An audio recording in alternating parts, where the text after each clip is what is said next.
कृष्णाय वासुदेवाय देवकीनन्दनाय च नन्दगोपकुमाराय गोविन्दाय नमो नमः। नमो किञ्चन वित्ताय निवृत्तगुणवृत्तये आत्मारामाय शान्ताय कैवल्यपतये नमः। तत्रैव गंगा च यमुना त्रिवेणी गोदावरी सिंधु सरस्वतीश्च सर्वाणि तीर्थानि वसन्ति तत्र यत्राच्युतोद्धारकथा प्रसंगः। नारायणं नमस्कृत्य नरं चैव नरोत्तमं देवीं सरस्वतीं व्यासं ततो जयमुदीरये। अखण्डमण्डलाकारं व्याप्तं येन चराचरं तत्पदं दर्शितं येन तस्मै श्रीगुरवे नमः। अज्ञानतिमिरान्धेन ज्ञानाञ्जनशलाकया चक्षुरुन्मिलितं येन तस्मै श्रीगुरवे नमः। नंदनंदन भगवान श्री कृष्ण के वांग्मय स्वरूप श्रीमद्भागवत रसामृत का पान कर रहे हैं। भगवान की रागात्मी भक्ति के प्रभाव से जीव बिना किसी साधना के, बिना किसी प्रयास के नैसर्गिक रूप से भगवान के शरणापन्न बना रहता है।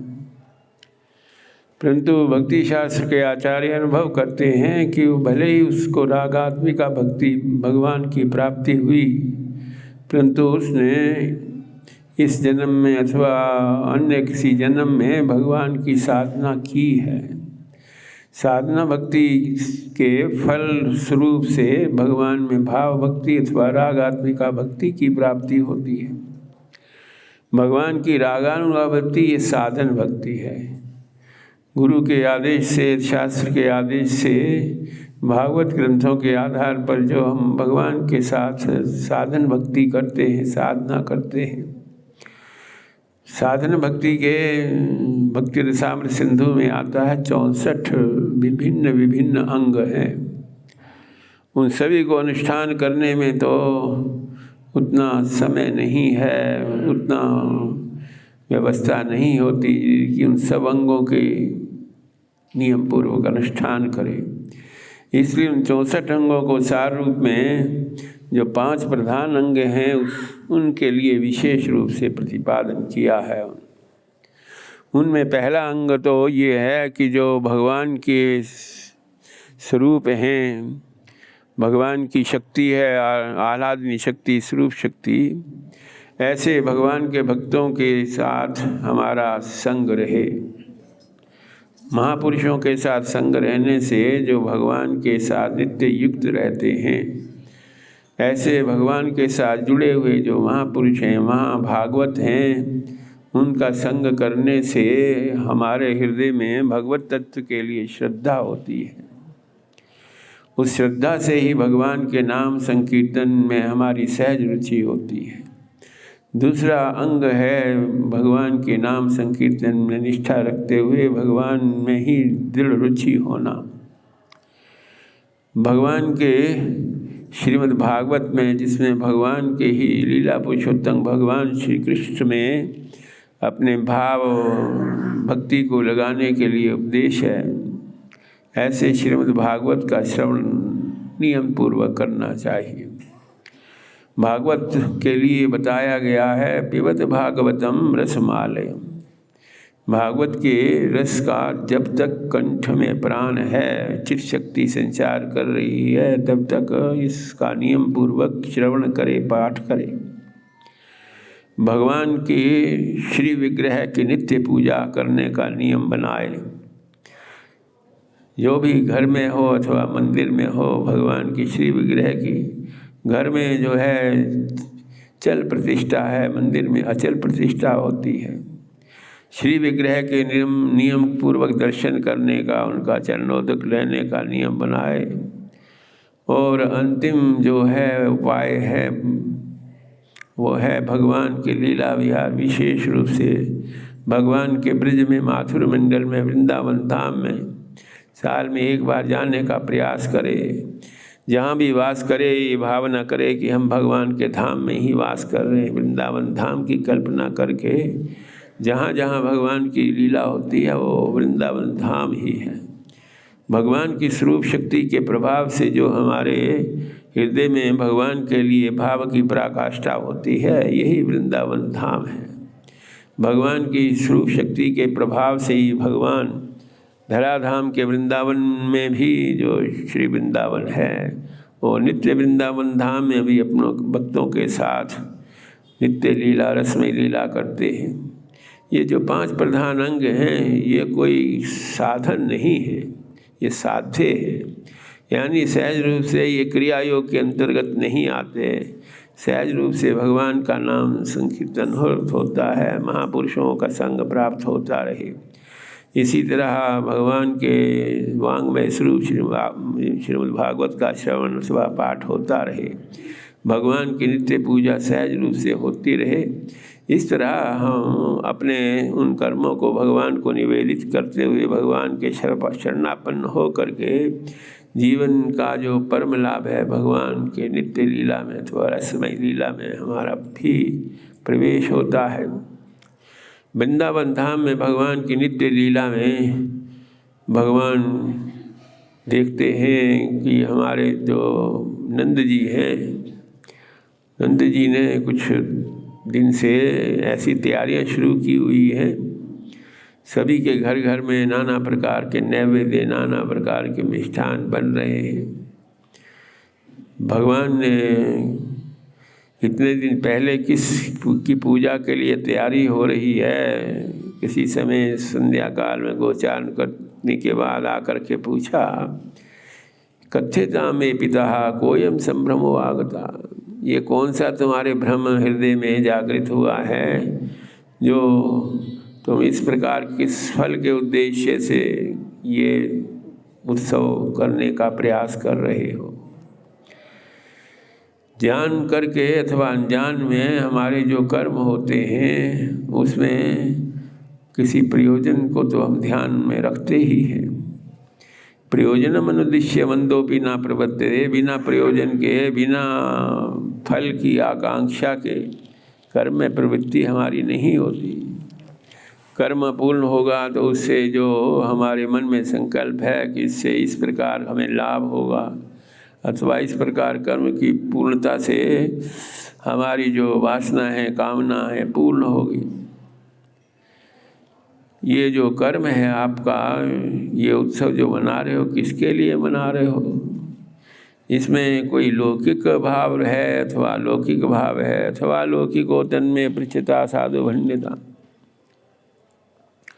नंद जी ने सहज भाव से कहा कि ये परंपरा से प्राप्त कुछ नियम हैं गृहस्थ में, और हमारा विशेष रूप से कृषि कार्य है। कृषि कार्य में, गोचारण आदि कार्य में जब तक वर्षा अनुकूल नहीं होती तब तक हमारी जो जीवन धारा है जल के अधीन होने के कारण, हमने सुना है जल के अधिष्ठात्री देवता इंद्र हैं, वर्ष में एक बार हम उनकी पूजा करते हैं, उसी के लिए सब तैयारियां हो रही हैं।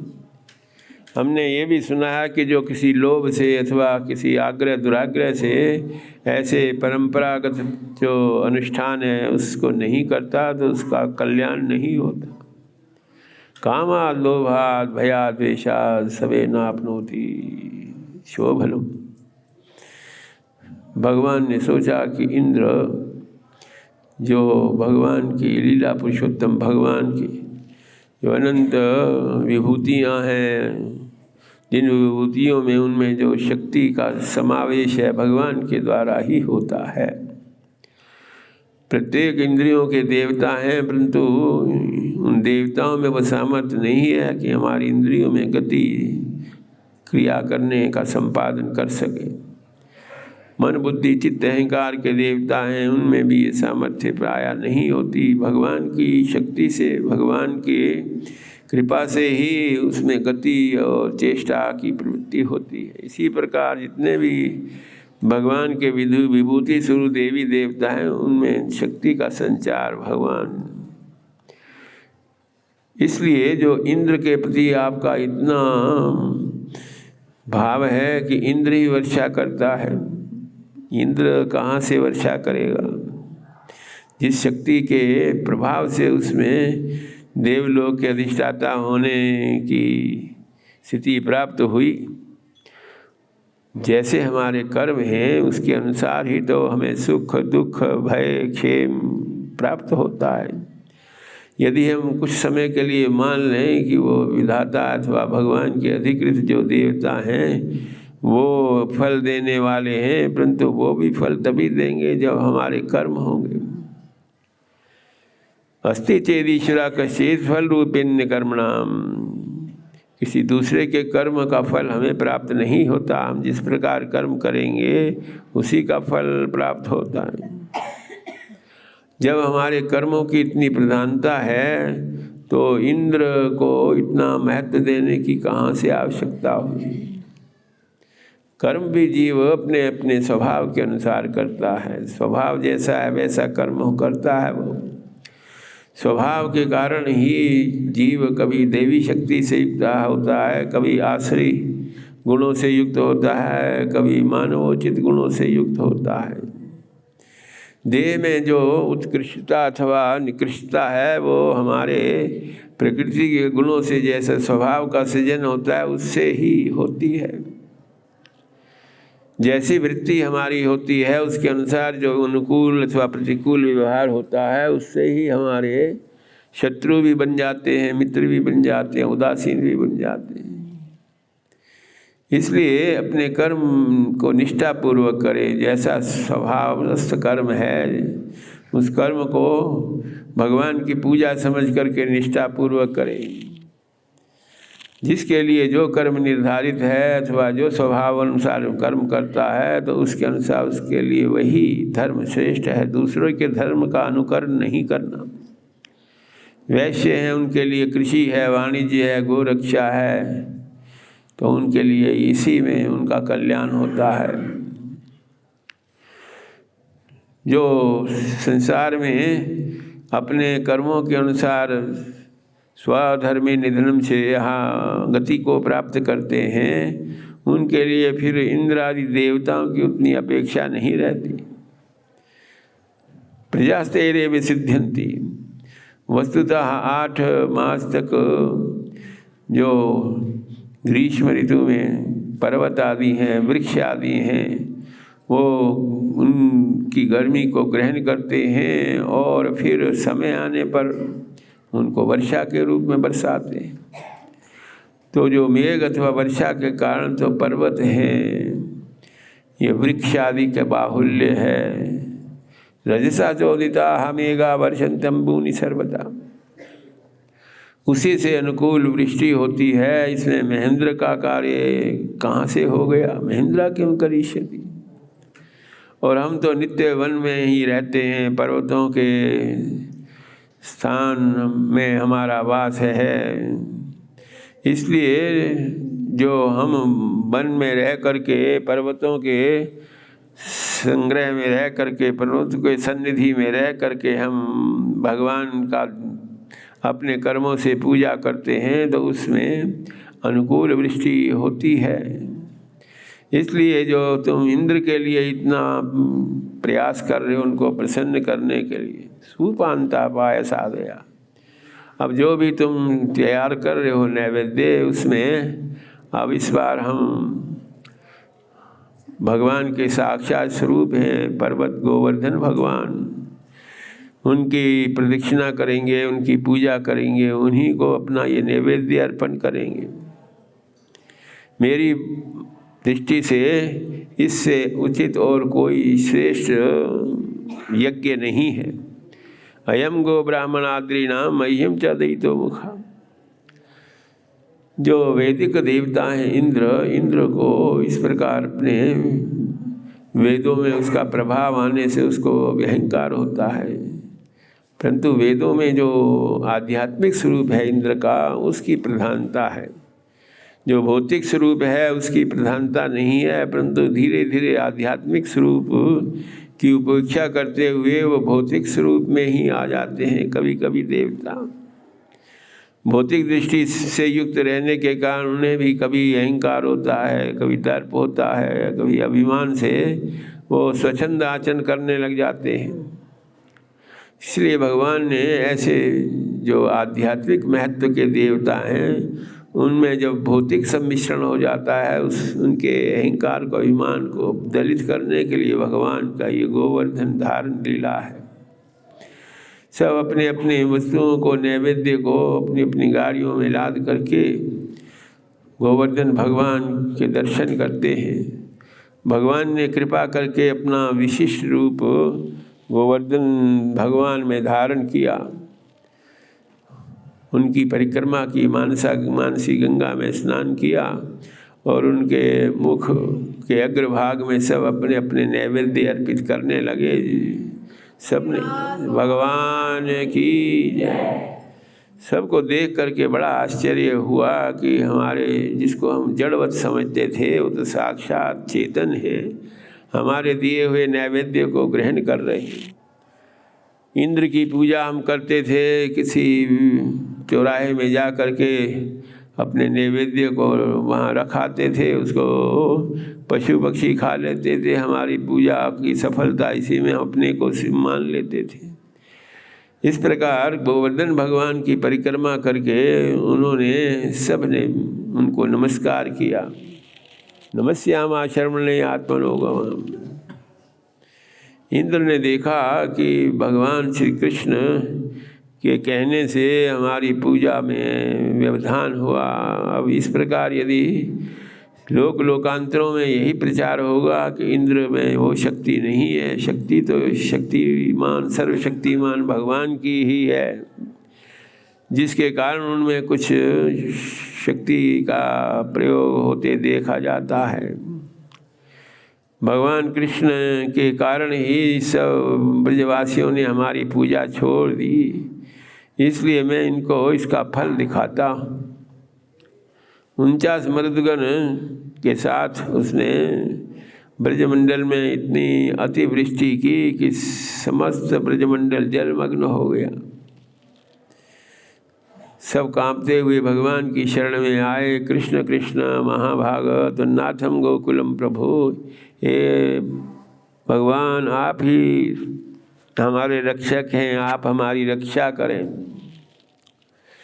इतने अतिवृष्टि हो रही है और वृष्टि के साथ साथ बड़े बड़े ओले भी गिर रहे हैं। अन्य मानव चेतनम, लगता है इंद्र ने कुपित होकर के ये कार्य किया है।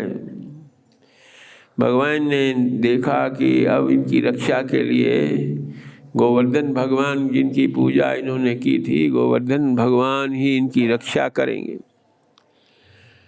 अपने उंगली से भगवान ने गोवर्धन पर्वत को धारण किया और कहा कि सभी ब्रजवासियों को कि आप आकर के गोवर्धन भगवान की छत्र छाया में आकर के वृष्टि से रक्षा करें अपनी। नंद यशोदा ग्वाल बालों को, गोपिकाओं को भगवान का ये दिव्य महात्म्य देख करके उनको लगा कि भगवान के साथ हमें भी सहयोग करना चाहिए। वो भी अपना अपना योगदान कर रहे। 7 दिन और 7 रात्रि व्यतीत हुई, परंतु इंद्र का जब अभिमान दर्प जो है निवृत्त हुआ तो उसने वो अतिवृष्टा कहाँ तक करता। भगवान ने देखा कि अब इंद्र का जो सामर्थ्य है समाप्त हो गया है। अपने प्रभाव से भगवान ने गोवर्धन भगवान को पूर्ववत विराजमान कर दिया। सबको देखते देखते बड़ा आश्चर्य हुआ।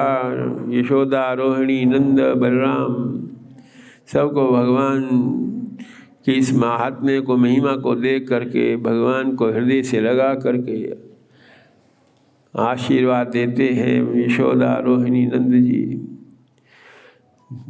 देवता लोग भगवान के इस दिव्य कार्य को देख करके पुष्प वृष्टि से उनका अभिनंदन करते हैं। भगवान के इस कार्य को देख करके नंद जी को अपने गर्गाचार्य की बात याद आई। गर्गाचार्य ने कहा था कि भगवान साक्षात पूर्ण ब्रह्म है, स्वयं भगवान है। अपनी भगवत्ता के लिए किसी अन्य शक्ति की अपेक्षा, अन्य सामग्री की अपेक्षा, अन्य प्रकाश की अपेक्षा नहीं, स्वयं प्रकाश है, स्वयं ज्योति स्वरूप है, स्वयं भगवान है। एक एक करके उनके सब बाल लीला में उनकी महिमा को स्मरण करने लगे। किस प्रकार इन्होंने सृष्टि के आदि में ब्रज लीला के प्रारंभ में ही पूतना का उद्धार किया, तृणाव्रत अघासुर का बकासुर का उद्धार किया। अब ये 7 वर्ष की अल्प अवस्था में ही इन्होंने गोवर्धन पर्वत को धारण करके सब ब्रजवासियों की रक्षा की। जो गर्गाचार्य जी ने कहा था कि भगवान अनंत है, इनकी लीला अनंत है, इनके अवतार अनंत हैं, कभी शुक्ल रूप में, कभी रक्त रूप में, कभी पीत रूप में, कभी कृष्ण रूप में उनका अवतार होता है। इनके गुण अनंत हैं, कर्म अनंत हैं, सभी प्रकार के कष्टों से तुम्हें निवृत्त करके इनकी कृपा तुम्हारे पर बनी रहेगी। इस प्रकार नंद जी अपने श्री कृष्ण की महिमा को जो गर्गाचार्य ने बताया था उसको स्मरण करते हैं। जब देखा मेरा जो प्रभाव है वो नहीं हो पाया ब्रजवासियों पर, तो इंद्र ने कामधेनु गाय को साथ ले करके इनको देख करके उनका जो क्रोध है शांत हो जाएगा। साथ में सुरभि, कामधेनु गाय और इंद्र भगवान की जाकर के स्तुति करते हैं, हे भगवान विशुद्ध दाम तव दाम शांति, आप विशुद्ध सत्य से प्राप्त होते हैं। आपका धाम प्रकृति के गुणों से, प्राकृत भाव से परे है। तपोमयम 10 रजो समस्कम, प्रकृति के गुणों का प्रभाव वहाँ नहीं है। हे भगवान, हमारे जैसे जीव आपकी लीला का रहस्य ना समझ करके हमसे अपराध हुआ। आप ही हमारे रक्षक हैं, आप ही हमारे गुरु हैं, आप ही हमारे पिता हैं। हमारे पर आपकी कृपा हो। भगवत भक्तों के लिए आप अवतार धारण करते हैं। मानव विदुन्मन जगदीश मानिना, मेरे जैसे भी हैं जो अपने को ही जगदीश्वर मान करके इस प्रकार जो महान सर्वशक्तिमान है, जिनकी शक्ति से ही हम ओतप्रोत हो करके कुछ कार्य कर पाते हैं। आपके इस नित्य लीला में, ब्रज लीला में मैंने व्यवधान डाला। त्वाम अहम शरणोगता, मेरा जो अभिमान है निवृत्त हुआ, अब मुझ पर अनुग्रह करें। भगवान ने कहा कि तुम्हें बड़ा अभिमान था, भौतिक दृष्टि तुम्हारी निवृत्त नहीं हुई थी, आध्यात्मिक जो भाव था इंद्र पद का, देव पद का, तो वो तुमसे नहीं हुआ। इसलिए तुम्हारे अहंकार को निवृत्त करने के लिए, तुम्हारे ऐश्वर्य से तुम्हें रहित करने के लिए ही तुम पर मैंने अनुग्रह किया। तम ब्रंशयामि संपद्भ्यो, संसार में जो संपत्ति है यही हमारी आत्मरक्षा में कारण बनने से विघ्न डालती है। पुत्र कलत्र आदि जो आत्मीय ममत्व मूलक संबंध जहाँ रहते हैं वो भी कभी कभी हमें भगवान के साथ युक्त होने में व्यवधान डालती। आत्मरक्षा हम नहीं कर पाते, जीव भाव को भगवत भाव से युक्त नहीं कर पाते।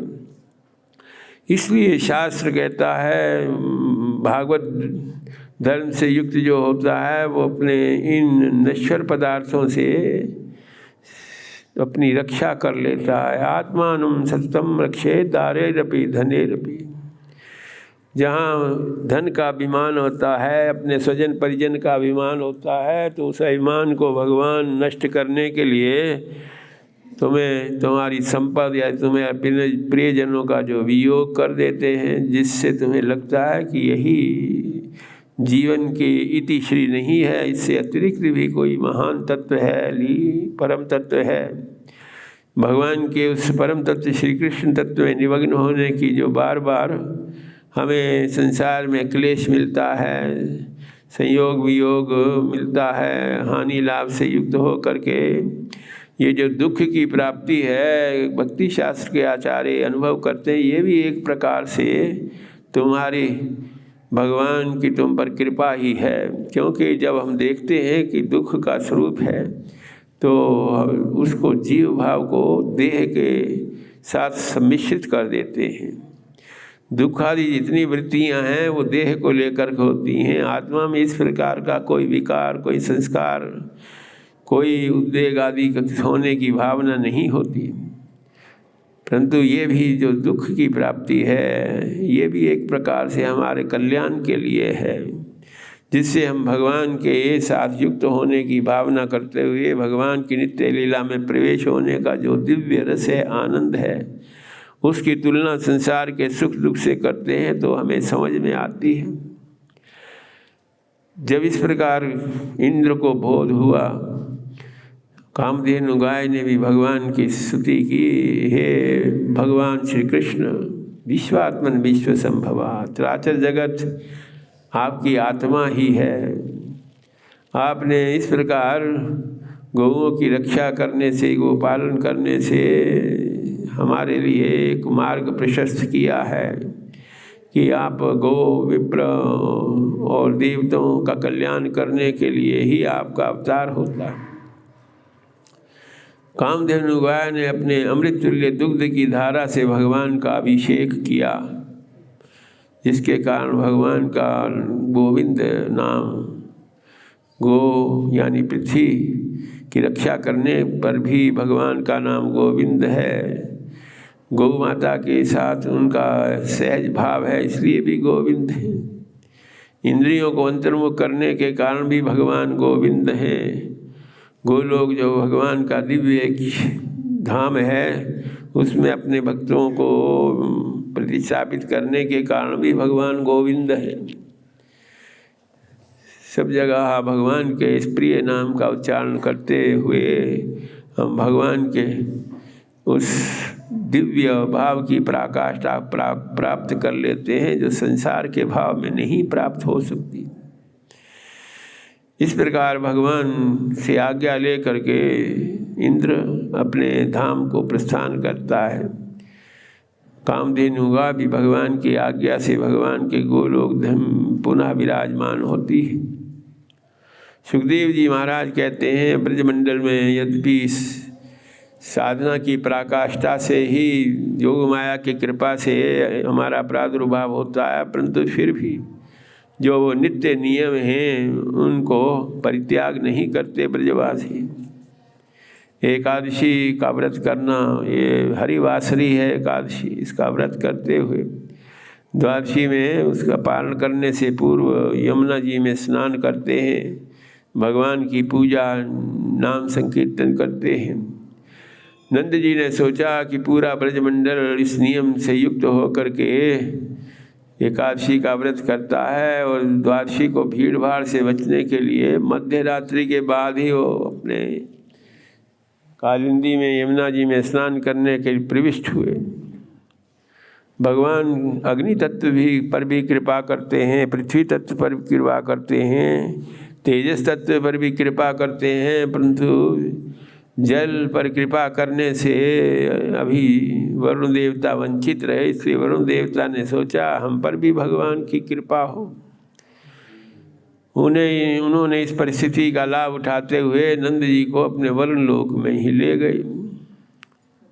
जब उस यमुना के स्नान करने प्रविष्ट होने पर निकले नहीं तो भगवान ने समझ लिया कि ये जल तत्व वरुण भगवान हमारे दर्शन के लिए उत्कंठित हैं, जो हमारे पिता श्री नंद जी को लेकर गए। वरुण लोक में जा कर के भगवान ने वरुण देवता की पूजा स्वीकार की। महत्या पूजयित्वा तद्दर्शन महोत्सवा, आपके आने से आज हमारा जो वरुण लोक है सफल हुआ। हे भगवान, तत्पद भाजो भगवन बापू पार धन्वना। आपके श्री चरणों के दर्शन की इच्छा थी, वह पूरी हुई। आपके जो धराधाम में भी जो जल तत्व है वो साधारण भाव नहीं है, उसमें दिव्य भाव है। इसलिए आपको हमारा नमस्कार है। नमस्तुभ्यं भगवते ब्रह्मणे परमात्मने नेत्र श्रूयते माया लोक सृष्टि विकल्प। ये संसार की माया से आप सर्वथा रहित हैं, इसीलिए आपका जो धाम है दिव्य है। जन्म कर्म च मे दिव्यम, अप्राकृत भाव से युक्त है।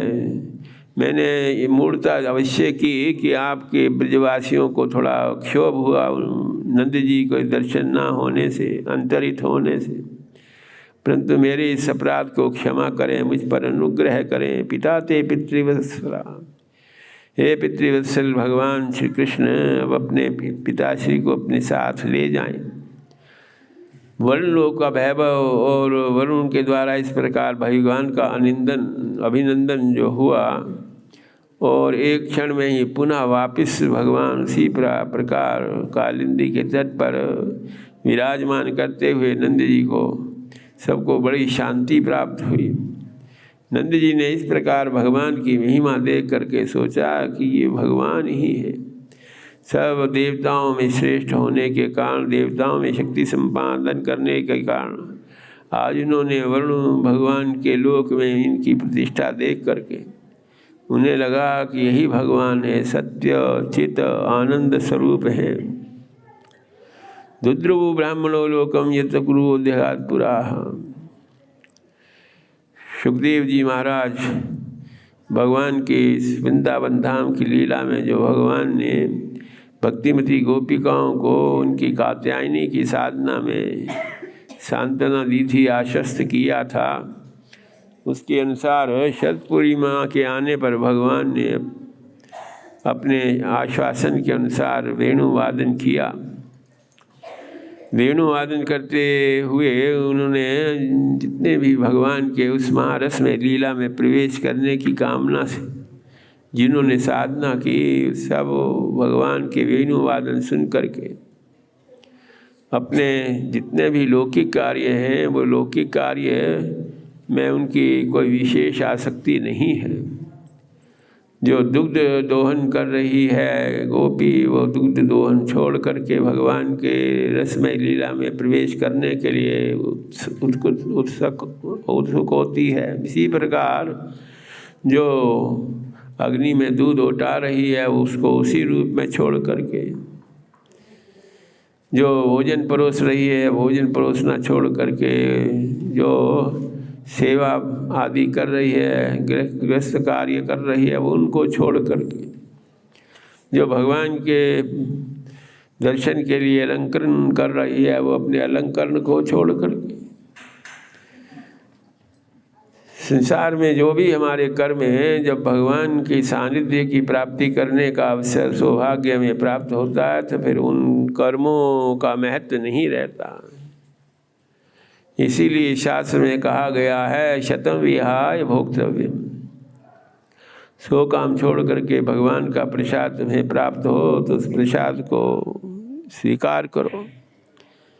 सहस्रम स्नानम आश्रयेत, ब्रह्म मुहूर्त में उठ करके और सब काम छोड़ करके नित्य कर्म करना आवश्यक है। इसलिए सहस्रों काम छोड़ करके नित्य कर्म करो।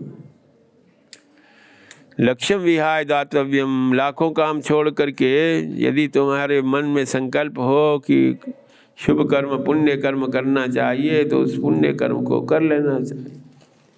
कोटिम हित्वा हरिम भजेत, करोड़ों काम छोड़ करके भगवान के साथ भाव योग की स्थिति आती है तो भाव की पराकाष्ठा करने के लिए अन्य जितने भी लौकिक कर्म हैं उनकी फिर उतनी महत्ता नहीं रह जाती। कोई उन भक्तिमती गोपियों को कोई परिजनों ने उनको रोकने का भी प्रयास किया, परंतु ये सब उनके भाव में भगवान, उनके मनस्तत्व में भगवान ही विद्यमान होने के कारण उन्होंने अपने मन में संकल्प किया तो भगवान का साक्षात्कार प्राप्त उनको हो गया। सुखदेव जी महाराज कहते हैं भगवान के सानिध्य को प्राप्त किया। भगवान ने उनका स्वागत सत्कार करते हुए कहा कि सब की सब अनंत कोटि गोपिकाएं एक साथ मेरे दर्शन के लिए यहाँ पधारी। ऐसा कोई ब्रज में कोई संकट तो नहीं है जो अचानक इस प्रकार आपका पदार्पण हुआ। तुम्हारे इधर आने पर तुम्हारे प्रियजन बंधु बांधव तुम्हें ढूंढ रहे होंगे, उनके मन में किसी प्रकार का उद्वेग ना हो। क्रंदंती वर्षावाला से प्रदान पाय गोपिकाओं में जो परकीया कोटि की गोपिकाएं हैं वो भी भगवान में उनका मन उन स्वकीया कोटि गोपिकाओं से भी विशेष राग उनमें होता है। उनके लिए भगवान में इतनी बुद्धि होती है कि एक क्षण भी युग के समान भगवान के बिना उनको लगता है। संसार के जो भौतिक भाव है, भौतिक काम है, उसमें उनकी अनुकूलता नहीं उनको प्रतीत होती। भगवान की इस रसमयी लीला में जो स्वकीया कोटि की गोपिकाएं हैं उनके लिए तो संसार का कोई दायित्व नहीं है। उनके लिए भगवान ही एकमात्र परम अवलंबन उनका भगवान के प्रति ही है। भगवान के प्रति उनकी चित्त की जो वृत्तियां हैं द्रवित होती हैं। भगवान की इस रसमयी लीला में अनंत कोटि गोपिकाओं में कुछ परम प्रेष्ठ कोटि की गोपिकाएं हैं जो भगवान को परम प्रेष्ठ हैं। कुछ ऐसी गोपिकाएं हैं जो भगवान की को प्रिय हैं, उनको प्रिय सखी के रूप में संबोधित किया जाता है भागवत धर्मों में। कुछ ऐसी गोपिकाएं हैं जो नित्य भगवान के साथ ही उनका भाव रहता है, वो नित्य सखी के रूप में रहती है। कुछ ऐसी भगवान की गोपिकाएं हैं जो अपने प्राण भगवान में ही उनके विलीन रहते हैं, निमग्न रहते हैं, उनको प्राण सखी के रूप में संबोधित करते हैं। कुछ ऐसी हैं जो साधारण सखी हैं। इस प्रकार मंडलाकार रूप से चारों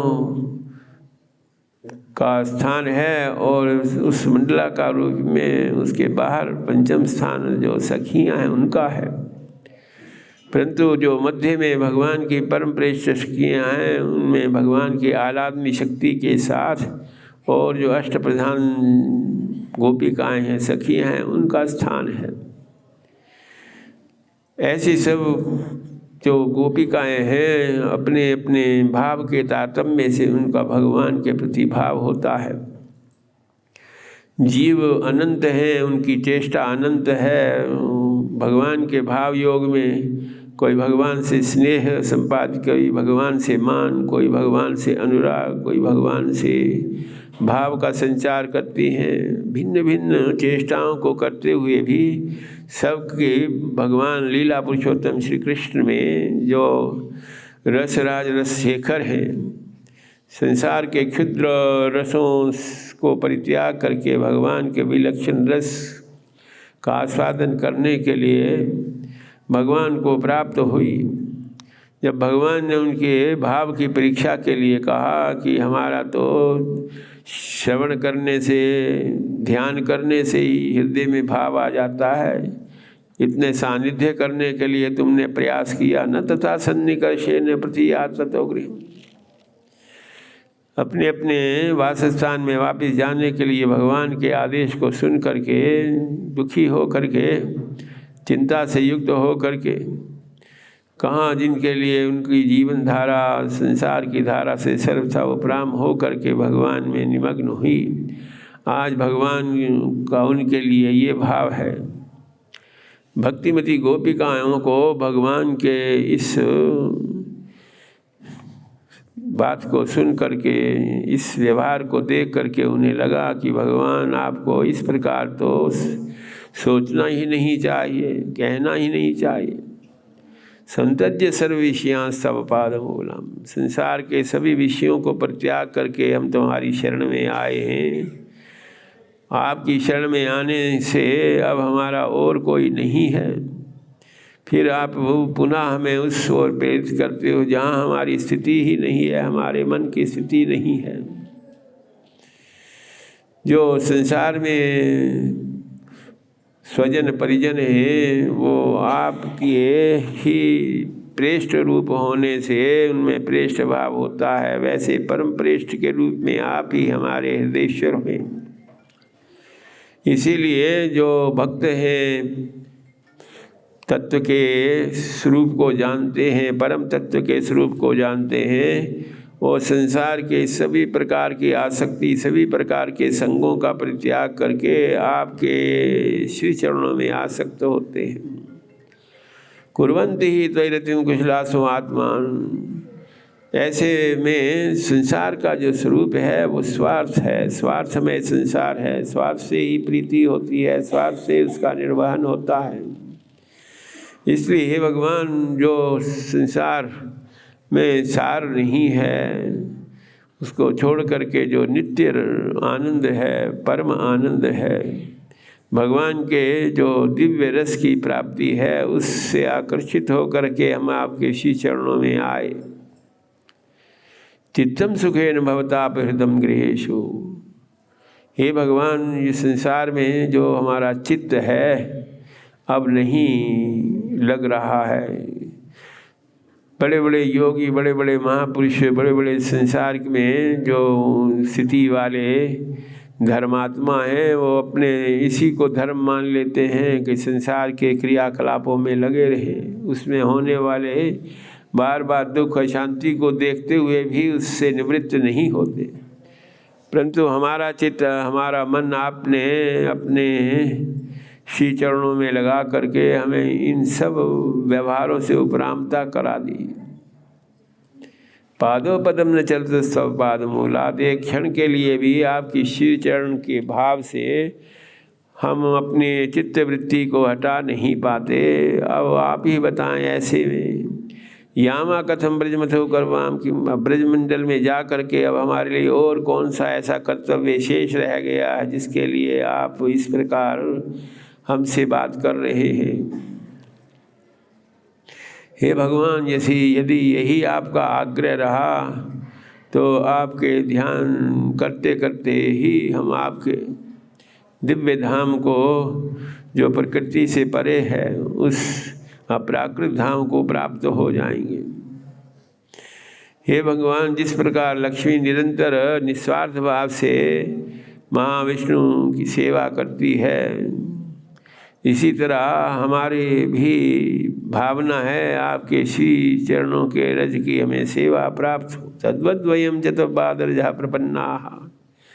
इसलिए हे भगवान, आप प्रसन्न हो करके इस प्रकार प्रतिकूल दृष्टि से युक्त ना हो करके आपका अवतार ही जो स्वरूप शक्ति की कृपा से भगवत भाव की पराकाष्ठा को प्राप्त हो गए हैं, उनके कल्याण के लिए ही आपका अवतार है।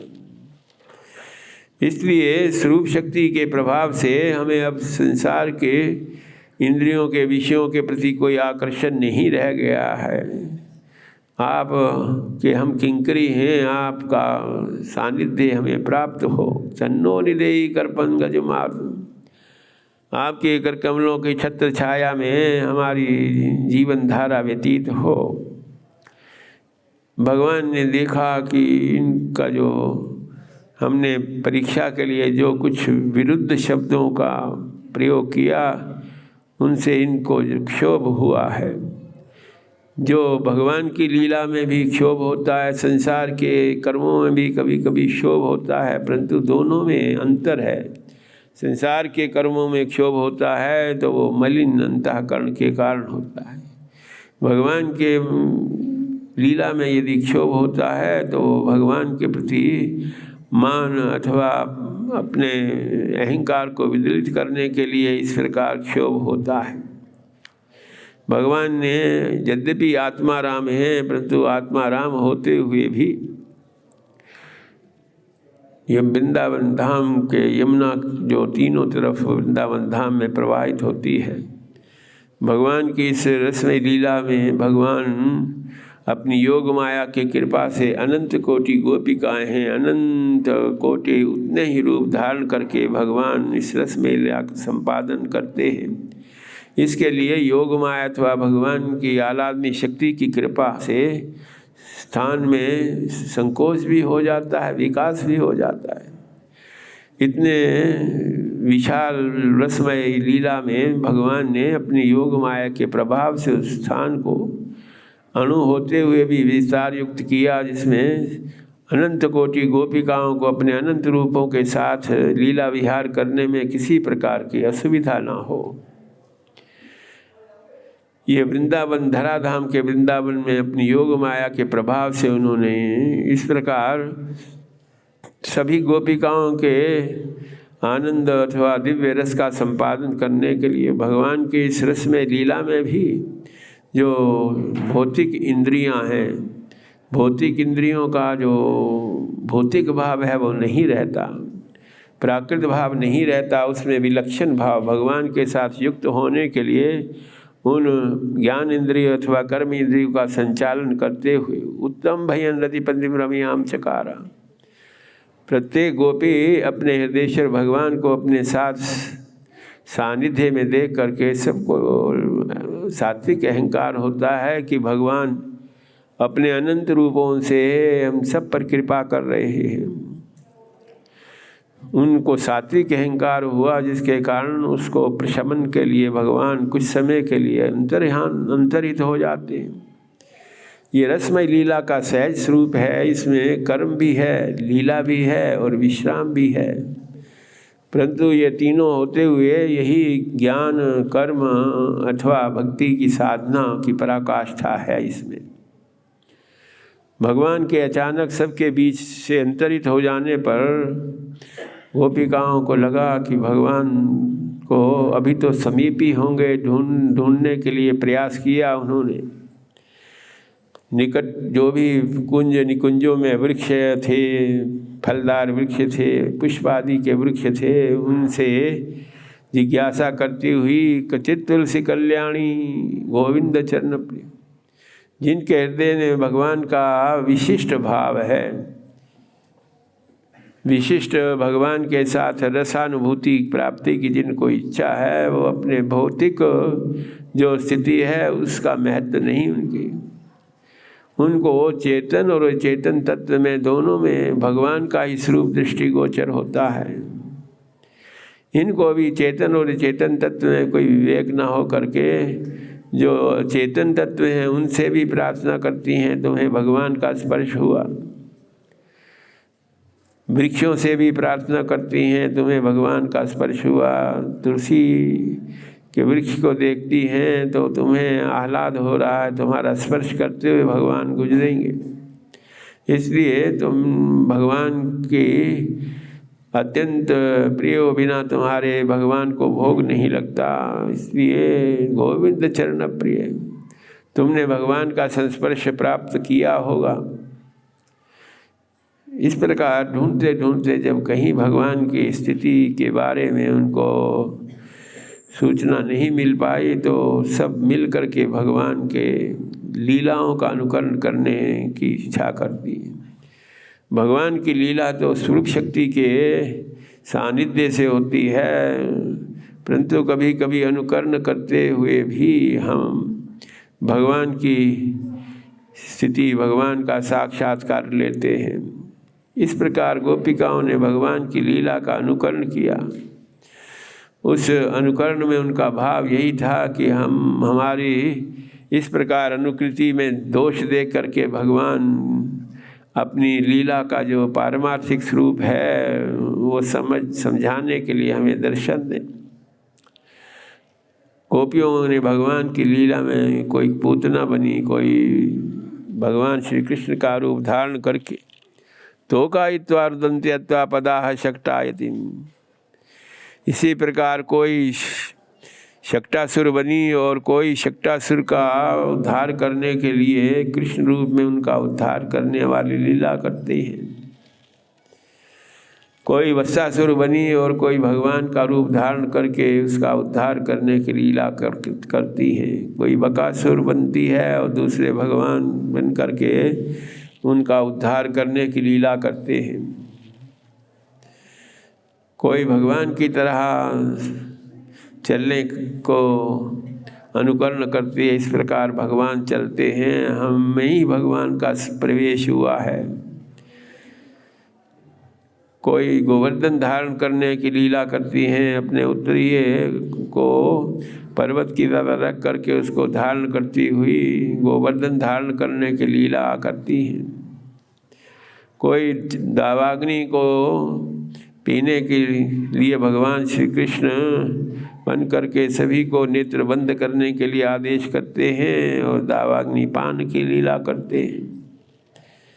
इस प्रकार भगवान की लीला का ये फल हुआ कि उन्हें भगवान के श्री चरणों को उस बालिका में रेत में दर्शन हुए। कुछ दूर जाने पर भगवान के साथ और भी जो भगवान की आलादमी प्रेष्ठ परम प्रेष्ठ सखी है, उनके भी श्री चरणों के दर्शन हुए।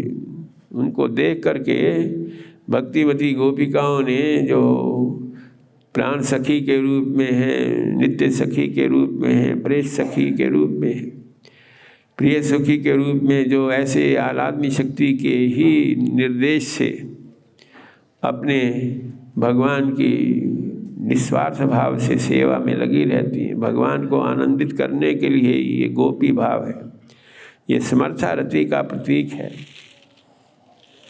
इस प्रकार भगवान की आराधनी शक्ति के दर्शन करने के लिए उनके पहले चरण ही दिखे, परंतु उनका अनुसरण करते हुए कुछ दूर जा करके उनको भी भगवान अंतरित हो करके, जब भगवान की वो स्वरूप शक्ति आराधनी शक्ति भी इस प्रकार भगवान से प्रार्थना करते हुए दिखती है, हे नाथ रमन प्रेष्ठ क्वासी क्वासी महामुजा, आप कहाँ हो, शीघ्र दर्शन करके हमें कृतार्थ करें।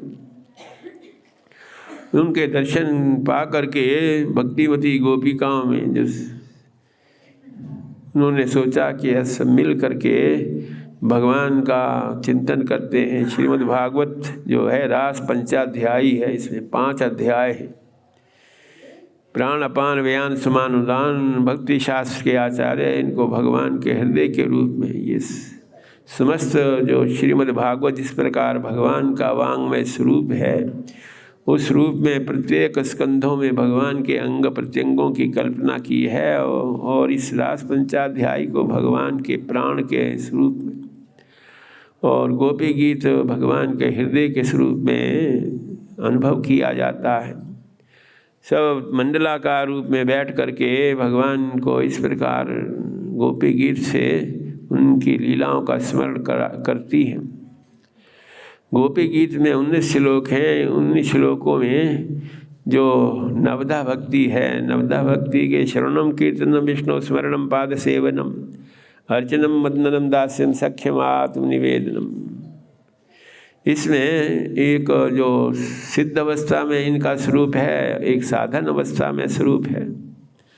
दोनों प्रकार से इन नवदा भक्ति के स्वरूपों को दर्शाया गया है और अंत में जो भक्ति की पराकाष्ठा है, भाव की पराकाष्ठा है, उससे ये गोपी गीत पूर्ण होता है। इस गोपी गीत में अनंत कोटि गोपिकाएं हैं। उनके जो नवदा भक्ति में भिन्न भिन्न उनकी चिंतन धारा है। भगवान के साथ युक्त होने के लिए प्रत्येक के हृदय में अनंत प्रकार की वृत्तियां हैं, परंतु उस वृत्तियों में लौकिक भाव का उत्कर्ष नहीं है। उन वृत्तियों में भगवान की चित्त शक्ति की कृपा रहती है, भगवान के चित्त कला की कृपा रहती है। भक्ति का स्वरूप ही है चित्त शक्ति की कृपा से हमारा भगवान में जो भाव होता है, भाव की पराकाष्ठा होती। भक्तिमती गोपिकाएं भगवान से निवेदन करती हैं, हे भगवान जयति ते जन्मनाव्रजाः, आपके इस ब्रज धाम में, धराधाम की लीला में अवतरित होने से जो वैकुंठ धाम की जो महिमा है वो प्राय समाप्त हो गई है, परंतु हम भी आपके इस वृंदावन धाम की लीला में, ब्रज की लीला में अनुरक्त होने के लिए हमने भी साधना करके वो फल तो पाया। हमारे प्राण आत्मा मन आप में निमग्न रहते हैं, परंतु ये विडंबना ही है कि ये सब होते हुए भी त्वयि धृतास्वा त्वां विचिन्वते, प्राण तुम्हारे में रहते हैं और फिर तुम्हें ही हम ढूंढ रहे हैं। हे भगवान, जो शरद ऋतु में आपने शरद पूर्णिमा के अवसर पर हमें सांत्वना दी थी, तो हम यही सोच करके इतने समय तक प्रतीक्षा कर रहे थे कि संसार में जो रस तत्व है, रस को प्राप्त करने से और वो रसराज रस शेखर भगवान से ही दिव्य रस की प्राप्ति होती है।